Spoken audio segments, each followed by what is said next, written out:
খেলার মাঠ বাঁচাতে ভোট বয়কট গ্রামবাসীদের। এবার ভোট বয়কটের পোস্টার পড়ল আরামবাগে।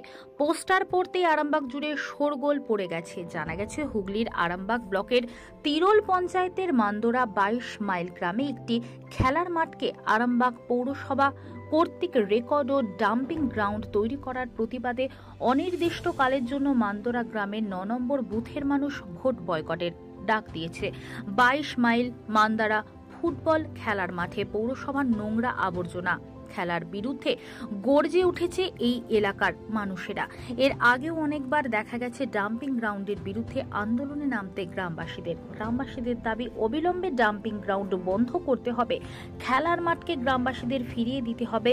মাঠ ফিরিয়ে না দিলে আগামী দিনে বৃহত্তর আন্দোলনে যাবার হুঁশিয়ারিও দিয়েছেন গ্রামবাসীরা। আমরা তো আশাবাদী 100% আমাদের সুরাহা হবে, বা আমাদের গ্রামবাসী যৌথভাবে টোটাল গ্রামের মানুষ মিলে আমরা এই প্রোগ্রামে নেমেছি, এই ভোট বয়কট প্রোগ্রামে নেমেছি যে আমাদের খেলার মাঠের সুরাহা হবে বলেই আমরা এই পদক্ষেপ নিয়েছি। আপনারা কি কোন পার্টির সমর্থক? আমরা বর্তমান যে সরকার তারই সমর্থক। তাহলে সেই সরকারই তো আরামবাগ পৌরসভায় চালাচ্ছে। হ্যাঁ, তা সত্ত্বেও কেন এরকম হচ্ছে? তা সত্ত্বেও কেন এটা হচ্ছে সেটাই তো আমাদের কাছে ধোঁয়াশার মতো। আমরা তো জানি না যে আমাদের এইটাকে মাঠটাকে এইভাবে নিয়ে নেবে। দীর্ঘ আজ 47 থেকে 48 বছর আমরা এই খেলার মাঠটাকে ব্যবহার করে আসছি, যে খেলার মাঠটাকে যে এইভাবে একটা ভেস্ট ল্যান্ড, এই ভেস্ট ল্যান্ডটা আমাদের যে এখন বর্তমান সরকার, সেই সরকারকে ওনাদিকে হ্যান্ড ওভার করে দেবে এটা আমরা ভাবতে পারি, বা হ্যান্ড ওভার করে দিচ্ছে যখন আমাদের পঞ্চায়েতের অ্যাসেট, পঞ্চায়েতের জায়গা, পঞ্চায়েতের সঙ্গে আলোচনা করাটা দরকার ছিল। আমরা প্রধানের সঙ্গে বিগত যে প্রধান ছিলেন প্রধানের সঙ্গে আলোচনা করেছি। প্রধান বলুন না, আমাদের সঙ্গে কোনো আলোচনা না করি এটা হয়েছে। এটা কি কোনো হয়? আমরা পঞ্চায়েত থেকে কোনো আলোচনা না হয়ে পৌরসভা, আমাদের যে প্রধান বলছেন না আমাদের সঙ্গে কোনো আলোচনা হয়নি, বা তার বিবৃতি দিয়েছেন উনি আমাদের কাছে বিবৃতি দিয়েছেন যে আমাদের সঙ্গে কোনো আলোচনা। মাঠ বাঁচাও কমিটিতে কতজন আছেন আপনারা? মাঠ বাঁচাও কমিটিতে আমাদের টোটাল মাদরা, দাদনপুর, মইগ্রাম, কীর্তিচন্দ্রপুর টোটাল গ্রামের বাসিন্দা। এই যে ভোট বয়কট করছেন, কতজনের ভোট বয়কট হবে মোটামুটি?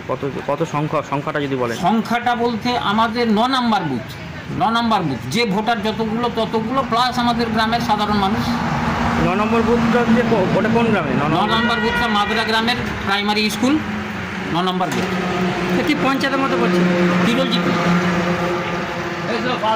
এই যে আন্দোলন কতদিন ধরে চলবে, কি করতে হবে এই আন্দোলন বন্ধ করতে গেলে? এই আন্দোলন বন্ধ করতে গেলে আমাদের খেলার মাঠ যাতে সুরক্ষিত থাকে, আমরা যেটা চেয়েছি আমাদের খেলার মাঠ সুরক্ষিত থাকবে। আমাদের খেলার মাঠ আমাদের মাদরা গ্রামের খেলার মাঠ হিসেবে রেকর্ড দিতে হবে। তারপরে আমরা এই সিদ্ধান্ত নেব যে ভোট বয়কট তুলব কি না। আগে আমাদের খেলার মাঠের স্বীকৃতি দিতে হবে, তারপরে আমাদের ভোটের ব্যাপারটা ভাবা হবে, তার আগে না। আমার নাম শেখ শফিকুল হক, গ্রাম মাদরা, অঞ্চল তিরোল। এই যে পোস্টার পড়ার পর থেকে কোনো প্রশাসনিক কেউ এসেছিল না? আমরা পোস্টারটা দিয়েছি আজ 2 দিন, এখন পর্যন্ত আজ 20 দিন দরখাস্ত করেছি বিভিন্ন ডিপার্টমেন্টে। ভোট বয়কট করবো বলেই আমরা দরখাস্ত দিয়েছি, একদম ভোট বয়কট হবে বলেই লিখে দরখাস্ত দিয়েছি। তা সত্ত্বেও কোনো এখন পর্যন্ত নেই। তারপরে আমরা এই পোস্টারটা দিয়েছি। আগামী দিনে আমাদের একটা বৃহত্তর মিছিল হবে টোটাল এই এলাকা মিলে, সেই দিন আপনাদেরকে আমি ফোন করবো, একটু দেখবেন।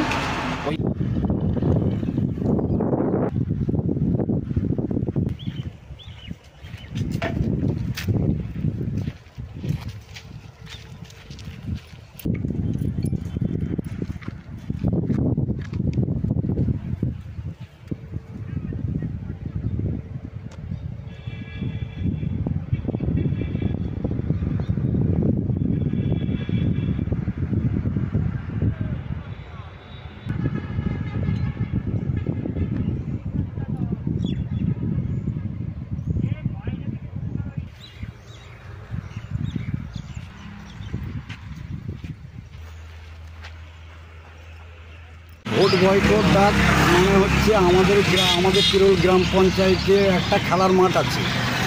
সেই খেলার মাঠটাকে আরামবাগ পৌরসভা থেকে ভাগাড় তৈরি করছে। সেইটা আমরা বহাল রাখার জন্যে আমরা মাদরা গ্রাম বা দাদনপুর গ্রাম সেই তোমার মাঠটাকে বাঁচানোর জন্যে আমরা ভোট বয়কট একটা ওয়াটার সাপ্লাই জলট্যাঙ্ক আছে, সেখানে 7 থেকে 8টা গ্রাম জল যায়। 3 ফুট নিচে পাইপ আছে, কোনো রকম করে পাইপ লিক হয়ে যদি তার এরপরে পরিবেশ দূষণ হবে বা জল খেয়ে অসুস্থ হবে মানুষরা, ওই কারণে আমাদের গোটা গ্রামবাসী মিলে ভোট বয়কট করবে। এই গ্রামে কতজন ভোটার আছে আপনার? ভোটার আছে 997। কোন গ্রাম এটা? মাদ্রা। আর দাদনপুরে? দাদনপুরে আছে 700 কত আছে। এখন যতদিন না আমাদেরকে ঠিক প্রতিশ্রুতি আমাদের কাছে আসছে লিখিতভাবে, আমাদের কিন্তু ভোট বয়কট থাকবে। পৌরসভা কি কাজ করছে এখন? পৌরসভা ওরা রাস্তা করার জন্য করেছিল, আমরা বৃহত্তর আন্দোলন করে সেটাকে রুখেছি। আমরা ওই সিএম থেকে ডিএম, বিডিও অফিস, জেলা পরিষদ থেকে সমস্ত জায়গায় আমরা সব কিছু গ্রামবাসী মিলে আমরা লিখিত করা আছে, আমাদের তার কাছে ডকুমেন্টস করা আছে, ডকুমেন্টস আছে।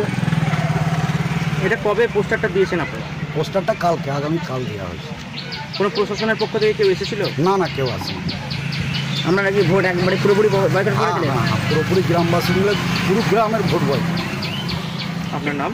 আমার নাম শেখ পিয়ার আলী। এই জায়গাটার নাম? 22 মাইল মাদ্রা। আপনার বাড়ি কোথায়? ভোট বয়কট করলে কি ওর খেলার মাঠ হয়ে যাবে?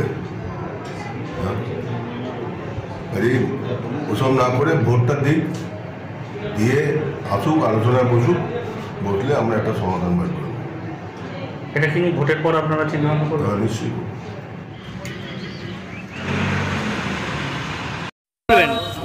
আমি ওই এলাকার যে স্থানীয় বাসিন্দারা আছে, আমি ওনাদের পাশে আছি, কারণ ওদের আন্দোলনটা আমি অংশগ্রহণ করতে, কেন ওই আন্দোলনটা সত্যি সঠিক হওয়া দরকার।